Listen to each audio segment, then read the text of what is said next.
네, 언론어때 두 분과 함께하겠습니다. 박성태 사람과 사회연구소 연구실장 모셨고요. 어서 오세요. 안녕하세요. 노지민 미디어오늘 기자 모셨습니다. 어서 오세요. 안녕하세요. 이제 박성태 실장부터 좀 적응 좀 되셨습니까? 예, 슬슬 적응되고 있습니다. 첫날부터 적응은 끝나신 것 같은데요. 그렇죠. 뭐 워낙 뭐 이제 프로 방송이니까 다만 이제 여기 분위기에 이제 익숙해지시는 게 중요한 건데 예. 적응이 된 걸로 알겠습니다. 자, 오늘도 박성태 실장의 발제를 한번 시작을 해볼까요? 어떤 내용입니까? 제가 준비한 얘기는 이제 디지털과 따옴표로 준비를 했습니다. 먼저 따옴표부터 잠깐 얘기를 하면 예. 지난주 금요일 날 뉴스타파가 보도하면서 크게 관심을 받았죠. 김건희 여사가 도이치모터스 주식을 거래하면서 2009년 4월부터 2011년 말까지 차익이 약 23억 원이라는 보도가 있었습니다. 네네. 당시에 뭐 최은순 씨의 이익도 합쳐서 그런 건데요. 그렇죠. 핵심은 이 내용이 2022년 12월 30일 법원이 검찰에 낸 종합의견서에 들어가 있는데 내용만 보면 수익 규모도 꽤 크고 수익률도 좋습니다. 100%가 넘는 건데 주가 조작 정황이 좀 더 짙다라고 볼 수 있는 건데 그런데 검찰이 왜 제대로 지금까지 수사를 안 하는 것 아니냐 이런 내용입니다. 예. 이 내용에 대해서 이제 3일 뒤에 한동훈 비대위원장이 삼선 의원들과 오찬을 한 뒤에 나오는데 기자들이 물어봤어요. 이거 어떻게 생각하냐. 그러니까 한동훈 비대위원장이 문재인 정권 당시 문건이 아닌가. 그때 그러면 왜 안 했습니까? 라고 반문을 했습니다. 네. 이때 이제 뭘 안 했냐는 거는 문재인 정부 때 기소나 수사를 안 한 거 아닙니까? 당시에 뭐 상당히 하려고 했는데도 안 한 거 아닙니까? 이런 맥락입니다. 요걸 그대로 그러니까 따옴표 따서 보도했다. 한동훈 위원장의 발언을. 이제 제목만 보면 네. 많은 기사들이 이제 한동훈하고 따옴표 돼서 네. 23억 문건은 문재인 정부 때 문건 왜 그때 안 했나 이렇게만 보도가 되는 경우가 많았습니다. 예. 당시에는 뭐 아시겠지만 문재인 정부가 윤석열 총장에 대해서 뭐 직무 배제도 하고 징계도 내리고 했지 않았습니까? 그렇기 때문에 이 당시 일부 검찰이 수사했던 검찰이 악의적으로 이걸 만들 수 있다라는 뉘앙스를 제목만 보면 당연히 받게 되는 겁니다. 그러니까 네. 23억 이익이 신빙성이 떨어진다라는 그 뉘앙스도 같이 주게 되는 거죠. 그렇죠. 예. 근데 이게 이제 저희가 이제 그 뒤에 시민보 뉴스타파 기자하고 인터뷰를 했어요. 예, 거기서 이제 들었습니다. 그 이야기를 했는데 이거는 문재인 정부 때가 아니라 윤석열 정부 때 작성된 거다. 이제 정리하면 문재인 정부 때 만들어지고 윤석열 정부 때 법원에 제출된 문서입니다. 네. 그러니까 만들어진 건 문재인 정부 때도 맞지만 법원에 제출될 때는 윤석열 정부 때인데 검찰이 그러면 당연히 그때도 이건 안 것 아니냐. 그러면 이렇게 의혹이 짙으면 당시 팩트가 맞으니까 제출이 됐은 거 아닙니까? 팩트가 맞다고 검찰이 믿고 있으니까. 무시할 정도로 신뢰성이 없다면 굳이 제출할 이유가 없는 거겠죠. 그렇죠. 그렇죠. 예, 의견서긴 하지만 검찰은 거기에 자기들의 정황이라고 생각해서 제출을 네. 한 건데 네. 그러면 수사를 더 한다든지 또는 수사를 더해서 기소를 해야 된다든지 네. 아니면 수사해봤는데 별게 없으면 무혐의 처리해야 된다든지 이런 게 있어야 되는데 없었다는 거죠. 그거는 그러니까 제출 시기는 윤석열 정부 때도 포함되기 때문에 당시 법무부 장관인 한동훈 현 비대위원장은 당시 뭘 했냐라는 게 가능합니다. 그런데 이제 법무장관이었죠. 예. 근데 당시에 근데 이제 한동훈 장관이 문재인 정부 때냐라고 하면서 그런 것들이 다 희석돼 버리는 그런 게 됐죠. 그런데 이게 임기가 시작한 지 정말 얼마 안 돼서 초반이었으면은 좀 이렇게 이야기를 할 수도 있을 것 같은데 예. 2022년 5월에 임기를 시작했거든요. 그런데 의견서 제출된 게 12월이란 말이에요. 그러면은 그 사이에 이걸 몰랐느냐? 이것도 좀 이해가 안 되거든요. 시기상으로는. 그러니까요. 근데 하여간 지금 한번 다 그 풀어 놓은 다음에 한번 예. 평가를 좀 해 보시죠. 근데 한동훈 장관 관련 한동훈 비대위원장이죠. 예. 비대위원장 관련 좀 그 보도가 다른 케이스가 또 있죠. 예, 몇 개가 더 있습니다. 예. 사실 이제 한동훈 비대위원장이 관심을 많이 갖다 보니까 이곳저곳 또 다니기도 하고 언론의 스포트라이트를 좀 받긴 하는데 그래서 네. 몇 가지 기사들이 나왔습니다. 근데 부산에 얼마 전에 갔지 않았습니까? 네. 당시에 이제 1992 티셔츠 입은 것도 관심을 끌었는데 한동훈 비대위원장이 부산에 가서 나는 부산과 연이 깊고 좋아한다라는 메시지를 전하기 위해서 민주당 정권에서 자천돼서 부산에 왔는데 당시에 이제 뭐 어디 가서 기타도 치고 산책도 하고 사직구장에서 야구도 봤다 이렇게 얘기를 한 게 있습니다. 네. 이것도 좀 뒤에 좀 짚어보도록 하고요. 네. 또 하나는 이제 한동훈 비대위원장의 던킨 커피 그러니까 이건 이제 기획설. 이준석 위원장이 제기한. 그렇죠. 이준석 개혁신당 위원장이 제기를 한 건데 22년에 그러니까 법무부 장관 시절에 과천 법무부 청사 앞에 차에서 내리는데 던킨 커피를 좀 멋지게 들고 있는 모습. 예. 그 모습이 찍혔는데 이 이미지가 연출한 것 아니냐. 요거는 이제 이준석 위원장이 당시 한동훈 장관의 집 서초동과 그리고 그러니까 이제 법무부 청사가 있는 과천까지의 동선을 이제 쭉 하니까 없더라 던킨 매장이. 그렇죠. 없는데 어디서 샀냐라는 걸 추정해서 이의를 제기하고 그렇게 하는 거는 자꾸 그 당시부터 이미지를 연출한 것 아니냐라는 의혹 제기가 있었습니다. 근데 어떤 반론성 보도도 나왔잖아요. 그거에 대해서. 예, 일단 던킨 도너츠부터 얘기하면 국민의힘 측에서 원래는 이제 커뮤니티에서 먼저 여권 성향이 짙은 커뮤니티에서 먼저 나왔습니다. 네.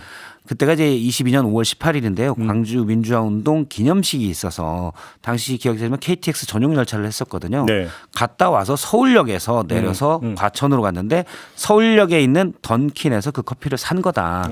샀을 수 있다라고 커뮤니티에서는 일단 얘기를 했고 네. 나중에 국민의힘 관계자가 그게 맞다라고 확인을 했습니다.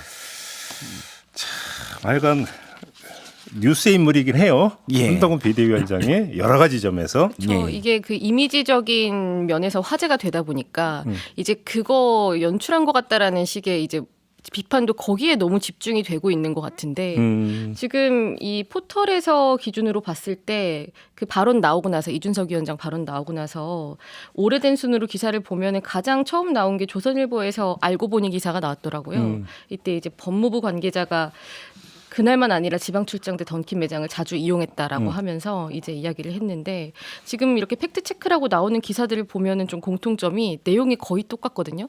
이제 이 매체별로 다른 사실관계 확인은 그렇게 크게 보이지 않는다. 이것도 좀 흥미롭습니다. 그러면 그러니까 매체에서 알아서 팩트 체크한 게 아니라 어디서 공급했다는 얘기입니까? 물론 이제 그 사실관계를 확인할 수 있는 그 창구 자체가 제한돼 있으니까 그 이상의 이야기가 나오기 어렵기는 하죠. 자, 국민의힘 관계자가 얘기를 하면 사실은 당시에 서울역 던킨에 가서 자 22년 5월 18일 CCTV를 봅시다라고 해야 되는데 제가 이제 현업에 있었던 사람으로서는 그럴 만한 가치는 사실 좀 없다라는 기사일 수도 그렇죠. 있고. 네, 그렇죠. 예, 그 얘기 그래서 그다음에 또 보관이 돼 있을지도 잘 모르고. 그렇죠. 예. 예. 보관 기한을 지나갔을 가능성이 예. 좀 하나하나 좀 정리를 해보죠. 그러니까 제가 볼 때는 지금 그 박승태 실장이 쭉 이제 사례를 말씀해 주신 거에는 본질적으로 하나고 그러니까 충일이 나는 두 개의 문제가 발생할 수가 있습니다. 하나는 가장 근본적으로 뭐가 있냐면 이게 검증 보도가 안 되고 있다라고 하는 문제가 이제 가장 근본적인 문제가 되겠죠. 근데 여기서 일단 나타나는 양태에서 하나는 따옴표 저널리즘이라고 하는 것에 나타나는 받아쓰기 보도. 이걸 어떻게 볼 것이냐 문제가 있는 거거든요. 예. 그러니까 한동훈 위원장이 이렇게 말한 건 팩트니까 팩트 전달하는 게 뭐가 문제냐 이런 논리가 사실 있잖아요. 시중에. 이건 어떻게 예. 평가하십니까? 최근에 그래서 제가 처음에 제목을 디지털과 따옴표로 해 왔는데 일단 요것부터 먼저 얘기할게요. 누군가 중요한 인물이 얘기를 하면 그 사람의 말 자체를 누구에 따르면이라고 그 사람의 주장 자체가 말씀하신 대로 팩트가 되니까 그걸 전달을 합니다. 예. 그러면 사실 그 뒤에 이 사람 말이 중요한 쟁점의 문제라면 이 사람 말이 맞냐 틀리냐를 검증을 해야 되는데 네. 물론 검증하는 경우도 시간이 좀 뒤에 하죠. 그런데 최근에 디지털 기사에 언론사들이 많이 신경을 쓰다 보니까 말씀하신 대로 누가 A라고 얘기했다니 A 따옴표만 많이 보이게 되는 겁니다. 또 그쪽으로 하게 되면 아무래도 디지털 기사는 빠르게 속보로 전하는 게 관건이니까 네. 검증 기사에는 좀 더 여력을 투입하기가 쉽지는 않게 되죠. 물론 검증 기사도 나옵니다. 그러니까 뒤에 이제 얘기가 쭉 된 거기도 하고요. 근데 시간이 좀 적고 양적으로 봐서는 따옴표 기사가 훨씬 넘쳐나는 그렇죠. 그런 현상이 되는 거죠. 현장에서 발생해서 바로 이제 기사를 쓰기 위해서 일단 검증을 못하고 따옴표 쳐가지고 일단 보도를 한다 하더라도 예. 현실상 그걸 인정한다 하더라도 사후적으로 그러면 다시 검증한 보도가 뒤따르는 이 문제인 건데 그런데 문제는 이 기사들을 이걸 읽는 사람들은 다 개별 기사로 받아들이지 그 기사를 읽고 나서 또 후속 기사를 찾아보는 사람이 얼마나 되느냐를 생각을 해봐야 되는 거거든요. 그래서 사실 항상 그 현장에서의 딜레마는 다른 데에서 나와서 이게 우리가 너무 늦어지게 되면은 우리 기사를 조금 보기 때문에 늙지 않게 써야 된다. 이 발언은 사람들이 아마 많이 볼 것이다. 거다라는 판단이 나오기 때문에 기사를 쓰면 근데 나중에 그러니까요. 이걸 추가 기사를 쓰고 나서 최초 기사에는 그런 부연 설명이 되느냐 그게 이루어지지 않기 때문에 앞에 나온 조각만 보고 판단을 하는 걸 책임져 주지 않는 거죠. 근데 이제 본질적인 문제는 그 다운편에 들어가 있는 어떤 그 정치인이나 이런 사람들의 말을 예. 어떻게 이제 그 평가할 것이냐가 이제 있는 건데 두 종류가 있을 수가 있잖아요. 그래서 어떤 뭐 A라고 하는 정치인이 나는 비례제보다는 연동형으로 가는 게 좋다고 생각한다는 말 그대로 순수한 의견이기 때문에 이거는 검증하고 말 게 없는 거 아닙니까? 아, 이 사람은 이렇게 생각하고 이렇게 주장했다. 저는 그런 데 다운핏해서 전달하는 저는 전혀 문제가 없다고 예. 생각을 해요. 근데 문제는 조금 전에 한동훈 비대위원장 이건 문재인 정부 때 만든 거 아닙니까라고 하는 것은 여기에는 그냥 개인의 순수한 의견이 들어가 있는 게 아니라 사실이 지금 담겨 있는 얘기잖아요. 일단 사실에 대한 언급이 있는 거잖아요. 그러면 이 사람이 이렇게 이 얘기를 했으니까 얘기한 건 팩트니까 전할 수 있다가 성립이 되느냐라는 거죠. 이게 이 문제 아닙니까 본질적으로는. 예. 처음에는 이제 팩트를 전하는 건 전 성립이 된다고 봅니다. 일단 한동훈 장관이 A라고 얘기했어 비대위원장이. 네. 나는 이 A는 성립이 되고 네. 그러면 이제 그 A 나온 스트레이트 기사에 대해서 또 많은 언론들이 그게 맞는 말이야?라고 따져봐야 되죠. 이번 건은 어떤 얘기 게 있냐면 만들어진 것 자체는 맞습니다. 근데 핵심은 자 이건 윤석열 정부 때 법원에 제출된 문서야라는 게 뉴스타파의 보도는 핵심이기도 한데 네. 그 부분은 빼고 만들어진 것. 그러니까 다른 중요한 맥락이 있는 본질의 팩트는 빼고 얘기한 건데요. 네. 그것들을 이제 언론들이 좀 더 부각을 했어야 되는데 예. 당시에 이제 그것들을 하려면 좀 시간이 걸리잖아요. 거기에 대한 논리도 만들어야 되고 상당수 언론들은 이런 게 또 좀 있습니다. 그래서 홍익표 민주당 원내대표의 얘기를 따서 총장이 윤석열 총장 아니었냐 당시에. 그래서 이쪽 다운표를 또 같이 써서 어느 정도는 이제 뉘앙스를 맞추려고 하는 그런 경향도 있습니다. 이제 이러면 또 이제 그 모니터는 이런 데로 해서 그러니까 무책임한 공방 보도, 예. 중계 보도만 하고 있다. 또 이렇게 얘기가 나오는데 그건 둘째 치고.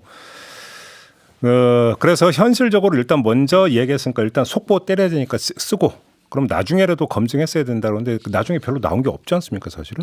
예, 그게 없었죠. 현실 아닙니까? 예. 그게 문제인 거죠. 지금. 김인보 기자가 얘기하기 전에는 그쪽에 이제 부각이 잘 안 됐었죠. 예. 그러니까 시민보 기자가 저희 인터뷰에서 그 얘기더라고요. 우리 기사에 들어가 있다. 그 내용이. 예. 그러니까 그러면 검증이 어렵지도 않았다는 얘기가 되는 거잖아요. 그 얘기는. 이게 하나고 두 번째는 한동훈 PD 보니까 던킨 커피나 1992 티나 예. 사직 야구장이나 자 이런 조금 전에 말씀 이게 이렇게 뭐 그 보도 가치가 얼마가 있는 것이냐 문제는 지금 제기를 했고 그건 논외로 치고 예. 이거를 같은 경우 이것도 일종의 받아쓰기잖아요. 그렇죠. 놓고 본다면 예. 그런 거 아니겠습니까? 그다음에 물론 이제 그 던킨 이런 것은 받아쓰기는 아니고 그냥 장면 보고 이제 그냥 쭉 뭔가 스케치하는 어떤 기사이긴 하건데 여기서 팩트 체크라고 하는 부분들이 어떻게 이루어질 수가 있는 겁니까?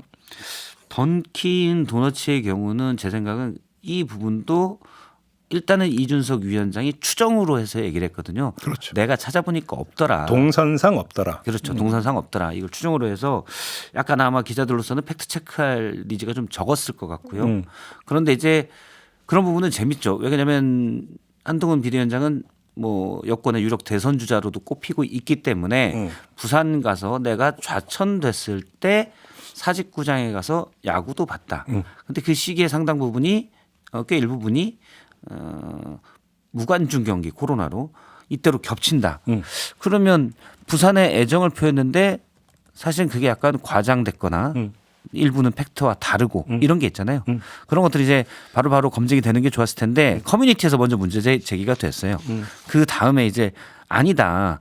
그러니까 국민의힘 측에서는 많이 사진이 화제가 됐지만 봉지를 쓴 젊은 한동훈이 야구를 사직구장에서 야구를 보는 이 사진을 제공했죠. 근데 당시 제공할 때는 2008년 사진이다. 그 팩트는 틀린 건 없는데 네. 처음 얘기했을 때가 역시 진실을 좀 사실을 숨기는 사실과 다른 그렇게 오해받기 쉬운 게 있죠. 그러니까 이제 그때 이제 보면 저는 그때 저녁마다 송정 바닷길을 산책했고 쭉쭉 이렇게 나오고 예. 뭐 이렇게 돼 버리니까 이제 그때가 이제 특정이 되는 건데 그렇죠. 맞느냐 안 맞느냐. 근데 국민의힘 측에서는 물론 그게 뭐 인사말을 짧게 하다 보니 추격해서 얘기했다라고 하는데 사실 조금 그렇죠. 예. 근데 이게 이제 왜 그러니까 그 논란이 되냐면 또 한 가지는 이런 게 있겠죠. 우리 정치가 어느 순간부터 이미지 정치가 계속 강화가 되다 보니까 결국은 이미지를 어떤 그러니까 만들어내기 위해서는 요소가 필요한 거고. 예. 이제 거기서 이제 뭔가 발생하는 문제라고 볼 수 있는 거 아니겠습니까? 그런데 뭐냐면 이제 상대 진영에서는 그 이미지를 어떻게든지 간에 이제 그 균열을 가하려고 하는 부분에서 팩트 체크라고 해서 이제 들어오는 것이고 이런 문제가 되는 거고. 그죠? 이게 예. 이제 뭐 현실인 것 같고. 그 JTBC가 사실은 팩트 체크를 많이 하지 않았습니까? 예, 사실 뭐 좀 크게 한 걸로는 뭐 아니 고정 코너라고 해야 되니까 매일 뭔가 했었죠. 메인 예. 뉴스에서. 예, 예. 어. 다른 언론사도 뭐 JTBC 이후로 많이 했었습니다. 다른 방송사 뭐 이름은 여러 가지가 있지만 대부분 팩트 체크를 표방하는 그런 코너들이 많이 있었습니다. 방송도 있고요, 신문도 뭐 연합뉴스도 팩트 체크 코너가 따로 있긴 한데 사실 앞서 말씀드렸듯이 요즘 이제 디지털 쪽으로 많이 힘을 쏟으니까 팩트 체크는 시간이 많이 걸리거든요. 저도 이제 당시 담당 기자의 어려움을 알아요. 왜냐하면 팩트 체크라는 게 말 그대로 팩트 체크잖아요. 도장을 찍는 문제입니다. 이게 사실이야. 도장을 아니야. 찍는 문제여서 판정이 이루어지는. 그렇죠. 이게 사실이다 아니다를 판정을 해야 되기 때문에 검증도 사실 시간은 많이 걸리고 여러 자료 조사도 해봐야 되고 물어도 봐야 되고 부담이 되죠. 사실은 내가 이게 사실이야라고 했는데 누군가 그거 알고 보니 사실이 아니잖아. 라고 얘기하는 부담이 커서 자, 이 말은 뭔 말이냐면 시간이 좀 걸려요. 근데 요즘 언론사들이 디지털 쪽에 많이 힘을 쏟아 보니까 이런 데 투입할 여력은 좀씩 적어지고 있고요. 그렇죠. 예. 그리고 물론 뭐 그래서 JTBC 같은 경우는 제가 최근에 보니까 디지털 쪽으로 아주 심플하게 영상을 만들려면 훨씬 더 시간이 걸리니까 디지털 쪽으로 심플하게 팩트 체크를 또 하고 순발력도 좀 생기고 그런 것들도 하고 있는 것도 있습니다. 그러니까 사실은 언론사 내부에서 요즘 게이트 키핑 과정이 팩트 체크 과정이 돼야 되는 거잖아요. 엄밀하게 원칙상으로 놓고 본다면 그것이. 그러니까 일상적으로 이루어져야 되는 건데 이제 그것이 되지 못하는 부분들도 엄밀한 이제 현실인 것이고. 그래서 이게 팩트체크 보도 같은 것들이 한창 많아지고 나서 나왔던 것이 애초에 언론에 대한 신뢰가 없다 보니까 이 팩트체크 보도를 하게 된 그 배경이나 그 의도에 무엇이 있을 것이다. 이 선정한 아이템에 대한 신뢰 문제, 그리고 팩트체크라고 하면서 정말 엄밀한 사실관계를 파고드는 경우도 있지만 정말 그냥 간단한 것들만 붙여서 이게 팩트다라고 체크하는 그런 식의 기사들이 나오다 보니까 뭐 여러 이야기들이 많이 우려가 있었죠. 예, 그런 부분도 이제 노 기자가 얘기한 대로 사실 팩트 체크 뭐니 이렇게 하면 눈길이 가잖아요. 이제 흔히 꺽쇠라고 하는데 이 꺽쇠를 붙이고 사실 그다지 중요하지 않은 것들을 하는 경우들도 종종 있죠. 일단 관심을 끌 수는 있으니까요. 근데 이제 그게 이제 언론계를 벗어나서 이제 정치권에까지 팩트 체크를 하겠다. 그래서 이제 뭐냐면 가짜 뉴스에 아주 기민하게 대응하겠다. 뭐 이제 이런 움직임이 나오고 있는 거 아니겠습니까? 예. 그래서 뭐 한동훈 위원장 관련해서도 이제 네거티브 전담한 조직을 만들어서 대응을 하겠다 이렇게 밝혔잖아요. 그러니까 저는 그 정당의 그런 움직임을 뭐라고 저는 나쁘게 평가할 수는 없다고 생각을 합니다. 뭐 그런데 특히나 문제는 지금 이제 사실관계 발언을 놓고 보면 엄밀히 따지면 한동훈 위원장의 발언에도 문제가 있는 경우가 있는데. 그러니까 제가 드리고 싶은 말씀이 그건데, 그러니까 선거 특히나 선거 과정에서 언론의 잘못된 보도로 인해서 그러니까 정당이 어떤 회복할 수 없는 만약에 타격을 받을 수 있고 선거 결과에 예. 영향을 미칠 수 있는 것이 보도라고 한다면, 그래서 거기에 기민하게 대응해서 바로 잡는 것은 어찌 본다면 자유권 행사 차원이라고도 볼 수 있죠. 저는 그걸 나쁘게 평가하면 저는 안 된다고 보는데 네. 문제는 그러면 정치권에서 하는 가짜뉴스 감별이라고 하는 게 정말로 공정한 잣대와 객관성의 기준에 입각해서 하는 것이냐의 문제는 별도의 문제가 되는 거잖아요. 그게 아니라 자기 당의 정파적 입장에 따라서 기준을 세워놓고 언론의 어떤 특정 보도를 가짜뉴스로 만약에 이렇게 규정을 해버린다면 문제고, 특히나 그렇게 규정한 걸 또 다른 언론이 받아쓰게 한다면 그게 더 심각한 문제가 되는 거잖아요. 예. 이 문제가 사실은 핵심이라고 봐야 되는 거 아닙니까? 사실은 이제 대표적인 사건이 있지 않습니까? 고 김문기 씨를 알았느냐라는 이재명 당시 대선 후보의 한 인터뷰가 지금 선거법 위반으로 네네. 재판까지 받고 있잖아요. 맞아요. 사실은 사실을 확정하는 건 최종적은 우리나라에서 대법원이 규정상으로 사실을 확정하게 되죠. 그래서 여러 팩트들에서 또 진실은 뭐냐, 이게 어떠냐, 법정 다툼까지 갈 정도로 네. 민감한 문제인데 그러면 이제 공유될 수 있는 사실들, 앞서 이제 시기 한동훈 비대위원장으로 얘기를 한다면은 2020년에 49장을 안 가는데 왜 갔다고 그랬어? 뭐 예를 들어서 이런 공인될 수 있는 사실들만으로 들만이라도 일부 이제 확정을 시키는 게 중요한 건데 요즘은 이제 정파적이 많이 돼서 앞서 말씀하셨듯이 정치권에서도 본인들에게 유리한 사실들만 보여서 맥락을 좀 오인하게 한다든지 네. 그런 일들이 좀 많아지는 추세입니다. 그래서 뭐 누구는 포스트 트루스 진실을 알 수 없는 시대다 이런 얘기도 하고 있고요. 그러니까요. 그다음에 정부가 그러니까 그다음에 정당을 넘어서 정부 같은 경우는 언론 대응이라고 하는 것이 꼭 사법 대응으로 연결이 되는 것은 그렇게 바람직한 건 아니거든요.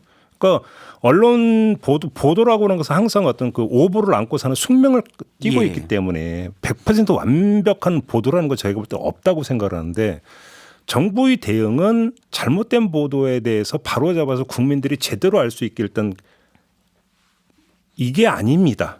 이겁니다라고 정확히 이걸 알려주는 고지의 의미가 저는 더 중요하다고 보는데 그게 사법 대응 쪽으로 너무 기울어져 버리면 언론의 자유에 대한 어떤 심각한 압박으로 연결이 될 수 있다는 게 좀 문제가 될 것 같고요. 아무튼 여기나 저기나 이제나 저제나 언론은 동네북이다. 그죠? 이렇게 되는 겁니다. 이야기가. 그리고 그렇게 된 데는 언론이 또 자초한 측면이 너무 크다. 왜 그러냐면 팩트체크할 생각을 안 하고 받아쓰기에 바쁘다 보면 누가 그걸 변호해 줄 수 있겠느냐. 일단 사실 근데 정부도 앞서 이제 국민의힘에서는 가짜뉴스 대응팀을 만들고 팩트체크를 하겠다라고 하는데 약간 신뢰를 받는 팩트체크가 있었습니다. 그래요? 서울대가 했던 예. 그러니까 국민의힘에서 그랬다는 건 아니고요. 서울대가 했던 서울대 언론정보연구소가 여러 30개가 넘는 언론사와 가졌던 SNU 팩트체크라는 부분이 있었습니다. 없애기로 하지 않았나요? 예, 그거를 사실 네이버가 꽤 10억 정도를 지원을 해서 이런 게 좀 활성화돼 있었는데 그거를 이제 여당 의원이 예. 이 팩트 체크가 다 정파적이다. 거기에는 상당히 이제 어떤 스펙트럼이 넓은 언론사들이 많이 넓게 언론사들이 많이 참여했었는데 정파적이다. 세게 공격을 하니까 대기업인 네이버가 지원을 뺐어요. 네. 위축됐죠. 그러니까 정부가 과연 그러면 팩트 체크에 대해서 이게 필요하고 무게를 두느냐 이런 것도 이제 비판할 수 있는 대목이죠. 그렇죠. 뭐 이 얘기까지 하면 너무 깊게 들어가는 거니까 얘기를 안 하려고 하지만 사실은 왜 팩트 체크에 정파적 시각이 스며드느냐 여기에는 그런 게 있더라고요. 그러니까 저널리즘에서는 사실과 의견은 구분해야 된다고 다들 이야기하는데 그게 말처럼 쉽게 구분되는 게 아니다. 사실과 가치가 그렇게 딱 무자르듯이 이분법적으로 나뉘는 게 아니다.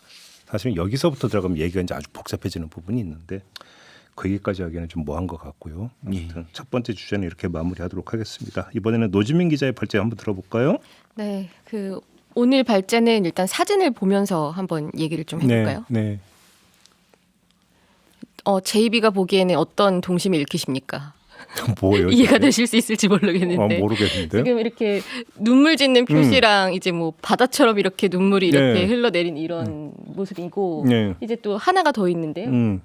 지금 투 방송국 아줌마 아저씨 이렇게 썼거든요. 꼬마가 쓴 거예요? 네, 그 세상에 이런 순간 포착 세상에 이런 일이 여기 네, 이제 SBS. 세상에 이런 순간 포착일이 이렇게 잘못 쓰기도 했는데. 그거 폐지된다면서요? 네, 그래서 그 폐지된다는 소식이 전해지면서 지금 시청자 게시판에 폐지하지 말아라 이런 이야기들이 굉장히 많이 올라오고 있거든요. 이거 엄청 오래된 장수 프로인데. 그렇죠. 지금 98년부터 그리고 진행자도 처음 했던 진행자들이 지금까지 이야, 쭉 이어지고 그게 있는 그렇죠. 그 면에서는 유일무이한 프로그램인데요. 네. 지금 이렇게 폐지 추진된다는 소식이 26년 만에 들리다 보니까 시청자들 반대 의견이 전해지고 있는데 방금 보신 것처럼 이렇게 우리 아이들과 잘 보고 있다. 그리고 또 어릴 때부터 보면서 자란 프로그램이다.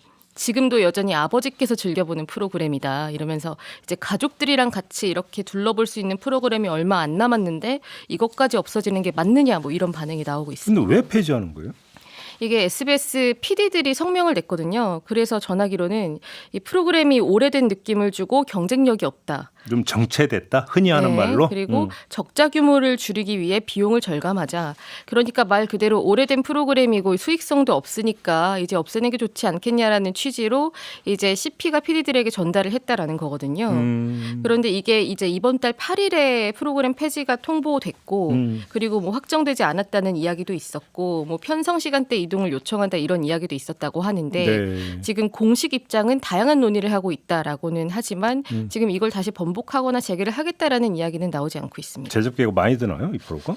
이 제작비라는 게 좀 많이 든다는 게 어떤 걸 기준으로 두느냐에 따라서 좀 다를 수 있겠는데 광고 수입 대비가 돼야 됩니까? 그렇죠. 그렇게 되는 거죠. 지금 뭐 지상파 방송 산업 자체가 광고 수입 면에서는 뭐 계속 줄어들고 있는 시장이기 SBS의 때문에요. 뭐 수익 구조가 다 광고니까 거의 그쵸. 대부분이. 그리고 이제 뭐 콘텐츠 판매 수익 같은 것들을 낼 때 이게 이제 재유통되면서 수익을 올릴 만한 콘텐츠는 아니기 때문에 뭐 회사에서는 그런 면들을 여러모로 고려하지 속칭 않았을까. 멀티 유즈가 안 된다. 네, 그렇죠. 지금 보통 이제 언론사들 같은 경우도 뭐 콘텐츠 분사를 하고 이런 경우가 있기 이게 때문에요. 멀티 유즈가 안 되는 프로인 거예요? 되는 거예요? 그런데 지금 유튜브 같은 데서 보면은 되게 조회수가 많이 나오는 경우가 많거든요. 뭐 대표적으로 이런 프로그램이나 뭐 동물농장 이런 프로그램들이 뭐 대부분 좀 무해하게 가족들이 서로의 그런 취향과 선호를 조금 내려놓고 같이 볼 수 있는 이런 프로그램이기 때문에 좀 상징성이 있다. 그런 면에서 이렇게 좀 고정 팬층이 있는 것 같고. 혹시 그 다른 연유가 혹시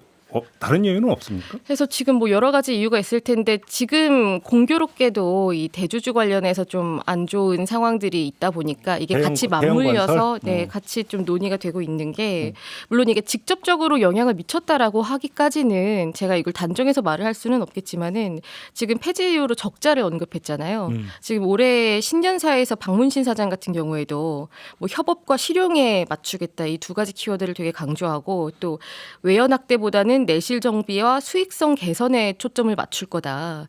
수익 시스템에 대한 게 많이 반영돼서 업무 보고가 이루어지길 바란다. 이렇게 밝혔거든요. 이런 상황에서 지금 뭐 적자 같은 경우에는 뭐 앞으로 좀 집계가 돼야겠지만 지난해 4분기 기준으로는 전년 동기 대비 한 30%가량 뭐 매출이나 영업이익이 줄었다고 하고 SBS 전체적으로. 네, 이런 상황에서 지금 태형그룹 쪽에서 태형건설 워크아웃 신청을 할 때 그 SBS 지분 그리고 이제 지주사가 있잖아요. TY 담보로 내놓을 수 홀딩스라고 있다고 네, 했으니까. 이것도 담보로 내놓겠다고 밝힌 상황이라서 좀 확장을 한다거나 투자를 기대하기는 어려운 상황이다. 뭐 이런 점이 맞물려서 이런 결정이 나오지 않았겠느냐 이런 해석이 나오고 한마디로 이야기하면 찬바람이 불고 있다. 네. 다른 방송은 어떤데요? 지금 뭐 최근에 제가 좀 어떻게 보면은 의외로 이렇게까지 반대가 강할까라고 생각했던 프로그램들이 이제 세상에 이런 일이도 그렇고 KBS에서도 이제 예능 프로그램 2개가 종영이 되거든요. 근데 이번 주를 끝으로 이제 종방을 했는데 옥탑방의 문제아들 홍김동전 이런 예능 프로그램인데 네. 이게 공통적으로 시청률이 아주 높지는 않습니다. 한 자릿수인데 사실 최근에 지상파 방송사에서 시청률이 한 자릿대가 아닌 걸 찾기가 좀 어려울 정도인 상황에서 듣는 지상파 기분 나쁘게 그래. 근데 이게 그래서 좀 재미있었던 부분은 2030을 잡으려고 하는데 우리가 2030이다. 이거 우리가 OTT로 얼마나 많이 보는데 특히 뭐 OTT 같은 경우는 뭐 1위를 하는 경우도 있었고 그래서 지금 이걸 반대하는 시위가 보통 이제 판교 같은 데 가면은 트럭 시위가 많거든요. 요즘 트럭 시위 많이 하대요. 네, 그 게임 유저분들이 많이 하면서 조금 보편화된 것 같은데. 전광판 실어갖고 막 네. 이렇게 막 흘리고. 그렇죠. 그래서 그게 그 KBS 여의도 사옥 앞에 등장하기도 했었고요. 이 프로그램 폐지를 하지 말아라. 그런데 역시 그러면 KBS도 수익성 때문에 그렇죠. 특히나 거기는 이제 수신료 분리징수 때문에 재정이 굉장히 급격하게 감소할 수 있는 상황이고 실제로 줄고 있고 그리고 이제 제작비를 줄이는 방향을 선택한 거죠. 거기에서. 그러니까 지금 이제 경제 상황이 너무 안 좋다 보니까 언론계에 지금 찬바람이 몰아치고 있다는 얘기는 좀 됐죠. 근데 이게 이제 본격적으로 이제 그 겉으로 드러나고 있다. 그러니까 특정 프로그램 폐지가 이제 그 하나의 어떤 일단이다 이렇게 좀 이야기가 될 수 있는데 그 정도로 심각한 거예요 지금? 지금 뭐 보시면 유튜브로 많이 보잖아요. 네. 그러니까 지금 콘텐츠들이 유튜브로도 이제 나가서 되고 또 일부 지금 저희가 하는 것도 그렇지만 유튜브에서만 나가는 것들도 있고 맞아요. 그렇게 돼 있는데 예능은 제가 사실 잘 모르겠는데 다른 콘텐츠들 같은 경우 보통 조회수당 곱하기 2가 유튜브 매출입니다. 그러니까 이제 그런데 시사 프로, 그러니까 예능 프로 같은 경우 제작비가 통상 몇 억 수준이거든요. 돈을 이제 많이 들인 건 더 많고요. 회당? 예, 회당. 그럼 2억 회가 나와야 된다는 거예요. 4억이라고 가정하면. 그러니까 기존 미디어에서의 광고나 협찬, PPL 같은 것 그런 것들이 충분히 이루어지지 않으면 요즘 시선들이 다 유튜브나 그런 다른 미디어로 갔다고 해서 그쪽에서 광고 매출이 많이 발생하진 않아요. 네, 또는 그렇죠. 이제 그렇죠. 조회수 매출이 발생하진 않아요. 그래서 경영 환경은 미디어 환경 자체가 많이 어려졌다. 그거는 뭐 여러 가지. 근데 그럼 저는 이 대목에서 하나 얘기하고 싶은 게 사실은 제작비 갖고 얘기를 하면 가장 많이 들어가는 게 드라마잖아요. 그렇죠. 외국에 어떤 분이 그러잖아요. 한국처럼 그 지상파에서 드라마 많이 트는 방송이 없다고. 그러니까 드라마 좀 줄이면 가장 심플한 해결법 아닙니까? 드라마 같은 경우는 이제 OTT 시장이 좀 생기다 보니까 멀티 유저가 되는 네, 거니까. 그쪽으로 수익 다각화를 노릴 수 있는 경우가 있고 또 IP를 보유한 경우에는 그게 이제 계속 지속적인 수익으로 이어질 수 있다는 계산이 서는 부분도 있는 거죠. 네. 그런데 지금 이제 이 TV 프로그램을 두고 TV 이 프로그램 편성 앞뒤로 붙는 광고들이라던가 뭐 협찬이라거나 이런 것들이 예전처럼 큰 수익이 나오지 않는 상황에서 사실 그 이 지상파 채널을 통해서 방송을 보는 분들한테 좀 고려를 해서 좀 예를 들어서 옛날처럼 말했던 그 유니버셜한 그런 콘텐츠나 뭐 이런 채널이 되기보다는 조금 우리도 수익성을 고려해서 전략을 세우겠다라는 건데 아니, 좀 독특한 부분이 시청자들 반응 중에서 되게 시대착오적인 선택들을 너네 방송사들이 하고 있다 이런 반응이 있거든요. 지금 이 시청률이 안 나온다고 하는데 시청층에 맞지 않는 시간대에 편성을 해놓고 시청률이 안 나온다고 한다. 그리고 이걸 가지고 뭔가 좀 다양한 콘텐츠를 재생산을 해서 보게 할 생각을 해야지 폐지만 하는 게 맞느냐 뭐 이런 반응이 나오는 게 정말 방송사에서 이런 반응들을 보고 동의를 하는 사람들이 있을 수도 있거든요. 실제로 이제 젊은 PD들 같은 경우에는 본인들이 만드는 것들이 OTT나 다른 데에서는 좀 호응이 있는데 시청률이 나오지 않아서 저평가받는 경우에 대해서 좀 불만이 있는 경우도 있고. 근데 아무튼 그래서 이제 몇 개 그러니까 폐지 프로그램을 얘기했는데 그래서 그 자리에 뭐를 심는답니까? 그래서 지금 일단 세상에 이런 일이 같은 경우는 구체적으로 나온 건 없고 홍김동정 같은 경우는 그 원래 하고 있던 다른 그 1TV에 있었던 프로그램을 옮겨서 한다고 하거든요. 편성을 바꾼다. 네, 그 박원숙 씨가 하시는 그것도 꽤 오래된 프로그램인데 그걸 옮겨가지고 한다고 하고요. 그러니까 이제 추가적으로 제작되는 프로그램을 최대한 줄인다는 거죠. 그렇다고 재방 막 때리는 건 아니겠죠? 재방송도 늘어날 확률이 높죠.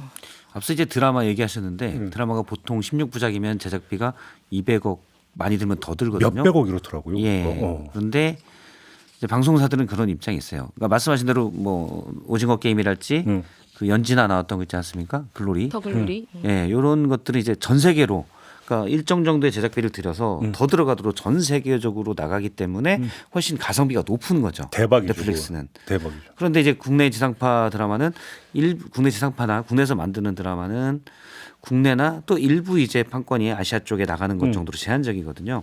그런데 제작비는 비슷하게 들어가고 그런데도 방송사가 일부 이제 지상파는 많이 줄였어요 드라마를. 근데 이제 또 포기 못하는 또 이유가 시청률이 20% 넘게 나올 만한 게 드라마밖에 없고 한쪽에서 대박이 나면 요걸 필두로 해서 이제 광고주들이 좀 더 나온다. 그러니까 쉽게 말해 끼어 팔기가 가능하다. 그렇죠. 이렇게 대박 프로그램이 있어야 광고주들에게 소구를 할 수 있는 게 있어요. 그걸 이제 놓치기 어려운 것도 있죠. 그렇죠. 모르면 이제 지상파 편성 보면 항상 메인 뉴스 앞에 드라마 박잖아요. 그렇죠. 일일 드라마. 그게 뭐냐면 이제 메인 뉴스 시청률 끌어올리는 견인 효과 이제 기대하고 이런 것도 뭐 사실 용도가 있긴 하죠. 그런데 이게 참 그 OTT 광고 매출 같은 것들이랑 이제 방송사 광고 매출을 좀 얼마나 연동되는지 코바코에서 분석을 한 게 있는데 OTT 1억 원 증가할 때 국내 광고 매출 전체적으로는 한 6,800억 정도 늘고 지상파 6천만 원 정도 늘고 지상파는 3,380만 원 정도 줄어든다. 이런 분석이 있거든요. 지금 이제 여기가 이 채널 플랫폼으로서의 영향력이 많이 약화된 상태에서 앞으로 어떻게 살아갈 건지가 좀 심각한 문제입니다. 그러니까 제가 볼 때는 그러니까 그래서 지상파 때 그 제안을 하나 드리면 그렇다고 재방을 트는 건 이거 시청자에 대한 도리가 아니지 않습니까? 그러면 제작비가 가장 싸게 막히는 장르가 뭔지 아십니까? 시사 프로예요. 시사 프로. 근데 왜 폐지하냐고 그러니까.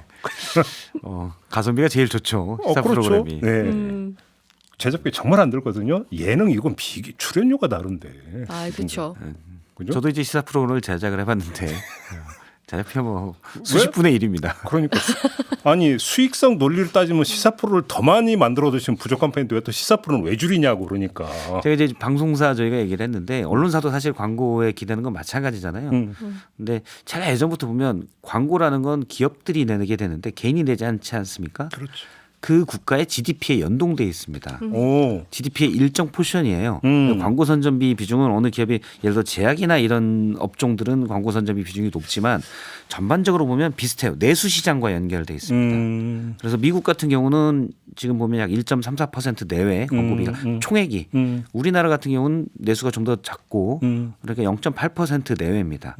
물론 거기서 약간의 뭐 작년에 한 16조 정도 보고 있는데 약간 더 왔다 갔다 몇 천억 뭐 1, 2천억 왔다 갔다 할 수 있는데 무슨 자동차나 핸드폰처럼 우리가 좋은 뭘 만들었다고 광고가 확 늘거나 그럴 수가 없는 거죠. 그렇죠. 그래서 이 시장 자체가 원래가 레드오션이고 그러면 언론사 입장에서도 레드오션에서 모바일 쪽이 많이 생겨나기 때문에 그쪽에서 상당 포션을 가져가기 때문에 대책이 필요한 거죠. 근데 마땅한 대책은 없습니다. 저는 뭐 그래서 예전부터 정부가 아주 공정한 방식으로 문화예술 지원을 하듯이 언론계도 지원을 하지 않으면 재원이 들어가지 않으면 열악해지기 마련입니다.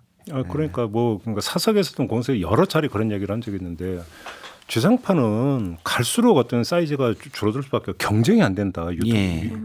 아니 개그를 하더라도 29금 개그하고 15금 개그가 경쟁이 되냐. 드라마 봐라. 예. OTT하고 이게 경쟁이 되냐. 시사는 더 말할 것도 없고. 그죠. 어떻게 할 거냐라는 거죠. 이게. 근데 지금 이 방송산업 방송사들 적자인 게 우리나라만의 얘기는 또 아니고 또 이 방금 말씀드린 그 방송사들만의 얘기도 아니고 오히려 SBS 같은 경우는 좀 상황이 상대적으로 낫다고 볼 수 있을 만한 사례들도 있고 뭐 JTBC나 뭐 TBS처럼 아예 구조조정으로 이어지는 경우도 있고 뭐 희망퇴직이라고는 하지만 뭐 이런 상황들이 있기 때문에 지금 뭐 정부 지원이 정부의 영향력으로 뭐 이어질 수 있다 이런 우려도 있는 한편 그래서 이게 정말 정부가 이걸 그립감을 좀 이렇게 좀 많이 좌우를 할 수 있지 않게 하는 뭔가 제도를 두면서 좀 현실적으로 좋은 콘텐츠를 만들 수 있게 지원을 하는 방안을 논의해야 된다는 게 같이 뭐 사실은 이야기가 되고 있습니다. 그 모델이 프랑스 모델을 많이 얘기하는데 그래서 거기서는 게 지원은 하되 간섭은 하지 않는다. 이런 이제 그 기조하에서 뭐 지금 한다고 하는데 제가 볼 때는 프랑스 얘기인 것 같고. 그렇죠. 근데 문제는 이제 그 언론계, 방송계 어떤 이런 어떤 찬바람이 결국은 사람 뭐 자르고 월급 깎아내는 걸로 결국 이렇게 쉽게 또 경영계에서는 그러니까 경영진이 이렇게 접근해 버리니까 악순환. 결국은 어찌 본다면 언론 쪽은 특히나 어떤 사람들의 의지, 열정, 창의성 이게 결국은 경쟁력을 좌우하는 부분인데 그럼 제사를 도는 거 깎아버리는 이런 결과가 되니까 그게 바람직하다고 절대 볼 수 없는 그렇죠. 거죠. 결국 뭐 속된 말로 사람을 갈아서 유지해 온 그런 산업이기 때문에 그러니까요. 네, 이게 좋은 인력들이 남아 있지 않으면 앞으로는 더 살아남기 힘들죠. 근데 문제는 이게 지금 일순간 나타나는 현상이 아니라 제가 볼 때는 거대하게 지금 시장이 지금 바뀌고 있는 거기 때문에 네. 이게 예를 들어서 경기가 좀 좋아져서 광고가 조금 늘었다 해서 이게 지금 이게 해소될 수 있는 그런 성질의 문제는 아닐 거다. 그래서 그러니까 이거는 좀 분명한데 이 순간은 가면 이게 너무나 거대 담론이니까 그 얘기는 오늘은 좀 안 하겠습니다만 아무튼 상황이 매우 안 좋다라는 이야기를 하면서 좀 우울하지만 오늘 이야기는 좀 마무리하도록 하겠습니다. 두 분 말씀 잘 들었고요. 저도 함께 물러가겠습니다. 고맙습니다. 고맙습니다. 고맙습니다.